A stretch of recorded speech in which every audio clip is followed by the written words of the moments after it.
മാധ്യമങ്ങളുടെ ചരിത്രം തേടിപ്പോയാൽ നാം എവിടെ ചെന്ന് നിൽക്കുമെന്ന് നിങ്ങൾക്ക് ആർക്കെങ്കിലും അറിയാമോ? വ്യാവസായിക യുഗത്തിൽ എന്ന് ചിലർ പറഞ്ഞേക്കാം. അതുമല്ലെങ്കിൽ സാമൂഹിക ചരിത്രത്തിന്റെ ഏതെങ്കിലും ഒരു യുഗത്തിലോ അല്ലെങ്കിൽ ഒരു സന്ധിയിലോ. ഒരു വ്യക്തിയുടെ ആദ്യ മാധ്യമം എന്ന് പറയുന്നത് സ്വന്തം മനസ്സ് തന്നെയാണ്. ആ മനസ്സിന്റെ സൃഷ്ടിയാണ് ഒരു വാചക രൂപത്തിൽ അല്ലെങ്കിൽ ഘടികാരൂപത്തിൽ പൊതുജനങ്ങളുടെ ഇടയിലേക്ക് രാവിലെയോ അതല്ലെങ്കിൽ 24 മണിക്കൂറുകൾ ചാനലിൽ കൂടിയോ എത്തിച്ചേരുന്നത്. ലിപികളുടെ കണ്ടുപിടുത്തം, സന്ദേശവാഹകർ, വർത്തമാന പത്രങ്ങൾ, റേഡിയോ, ടെലിവിഷൻ, ഇന്റർനെറ്റ് മാധ്യമങ്ങളുടെ രൂപമാറ്റം ഇവിടെയൊന്നും അവസാനിക്കുന്നില്ല മാധ്യമ ചരിത്രം. ഇനിയും നമുക്ക് കാത്തിരുന്ന് കാണാം അടുത്തത് എന്ത് മാധ്യമമാണ് ഇറങ്ങുന്നതെന്ന്. മനസ്സുകളുടെയും വ്യക്തികളുടെയും സംഘടനകളുടെയും സമൂഹങ്ങളുടെയും നിർദ്ദേശങ്ങളുടെയും രാജ്യങ്ങളുടെയും കേന്ദ്രങ്ങളുടെയും സംവേദനങ്ങൾക്ക് ഒരു മാധ്യമം വേണമെന്ന ചിന്തയിലൂന്നി സാങ്കേതികങ്ങൾ വികസിപ്പിച്ചെടുത്ത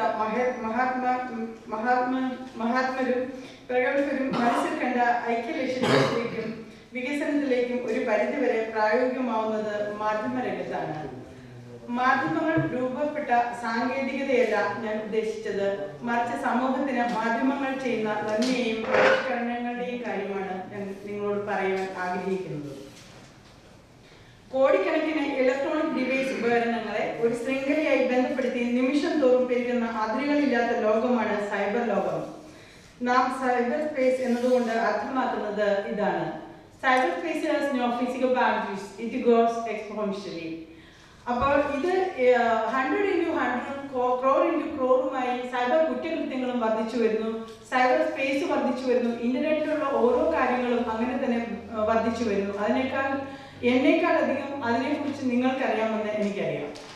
സൈബർ ലോകത്തെ പ്രധാന കണ്ണികളാണ് മൊബൈൽ ഫോൺ, ഇന്റർനെറ്റ്, അതിനെ ബന്ധിപ്പിക്കുന്ന സെർവറുകൾ, ടവറുകൾ, സാറ്റലൈറ്റുകൾ മുതലായവയെല്ലാം. മുൻ നൂറ്റാണ്ടുകളിൽ അഗ്രികൾച്ചർ റവല്യൂഷനും ഇൻഡസ്ട്രിയൽ റവല്യൂഷനുമായിരുന്നു നമ്മെ നയിച്ചിരുന്നതെങ്കിൽ ഇന്ന് ഇൻഫർമേഷൻ റവല്യൂഷനാണ്. ഇനി വരാൻ പോകുന്നത് മീഡിയ റവല്യൂഷനും. മീഡിയ റവല്യൂഷൻ വരും എന്ന് ഉറപ്പുള്ളവരെന്ന് കൈവക്കിക്കേ. ആർക്കും ഉറപ്പില്ല. മീഡിയ റവല്യൂഷൻ വരില്ല, വന്നുകൊണ്ടിരിക്കുന്നേ ഉള്ളൂ. ഓക്കെ. ത്യാഗത്തിന്റെയും സഹനത്തിന്റെയും സാമൂഹിക പ്രതിബദ്ധതയുടെയും പര്യായമാണ് മാധ്യമ പ്രവർത്തകർ. പണ്ട് കാലങ്ങളിൽ മാധ്യമ പ്രവർത്തകർ വാർത്തകൾ ശേഖരിക്കുവാൻ വളരെയധികം കഷ്ടനഷ്ടങ്ങൾ സഹിച്ചിരുന്നുവെങ്കിൽ ഇന്ന് ഇൻഫർമേഷൻ ടെക്നോളജിയുടെ അതിപ്രസരണം മാധ്യമ പ്രവർത്തകരെ വാർത്തകൾ ശേഖരിക്കുന്നതിലേക്കും ഗ്രാഫിക്സ്, എഡിറ്റിംഗ് എന്നു വേണ്ട വാർത്താ വായനക്കാരിലേക്കോ പ്രേക്ഷകരിലേക്കോ എത്തിക്കുന്നതിന് വേണ്ട എല്ലാ പ്രവർത്തനങ്ങളിലും വിവര സാങ്കേതിക വിദ്യ നിങ്ങളെ അളവറ്റ് സഹായിക്കുന്നുണ്ട്. ആദ്യകാലങ്ങളിൽ തൂവൽ മഷിയിൽ മുക്കി മണിക്കൂറുകളോളം എഴുതിയിരുന്ന നാം ഇന്ന് ടെക്നോളജിയുടെ വളർച്ചയിൽ അഭിമാനം കൊള്ളാൻ വലിയ ഉപകരണങ്ങളെ കുറിച്ച് ചിന്തിക്കണമെന്നില്ല.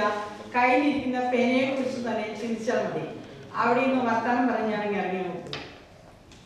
വർത്താനം പറയാൻ പറ്റില്ല, കുറച്ചേ പറയുന്നുള്ളൂ.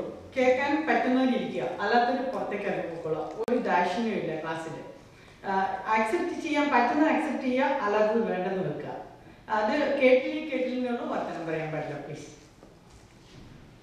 ഇന്ത്യൻ IT ആക്ട് 2000 കുറിച്ചാണ് പറയുന്നത്. ഇന്ത്യൻ ഭരണഘടനാ പ്രകാരം ഉറപ്പ് നൽകിയിട്ടുള്ളതും അംഗീകരിച്ചിട്ടുള്ളതുമായ ഇൻഫർമേഷൻ ടെക്നോളജി ആക്ട് 2000 ഇന്ത്യൻ പൗരന്മാരുടെ സംരക്ഷണത്തിനും ക്ഷേമത്തിനും സാമൂഹിക നീതിക്കും സൈബർ കുറ്റകൃത്യങ്ങളുടെ ശിക്ഷാ നടപടികൾക്കും വേണ്ടിയും അതിനോട് ബന്ധപ്പെട്ടതോ ആനുഷംഗികമായിട്ടുള്ളതോ ആയ കാര്യങ്ങൾക്ക് വേണ്ടിയുള്ള കൂടുതൽ ഫലപ്രദമായ വ്യവസ്ഥ ചെയ്യുന്ന ഒരു ആക്ടാണ് ഇന്ത്യൻ IT ആക്ട് 2000.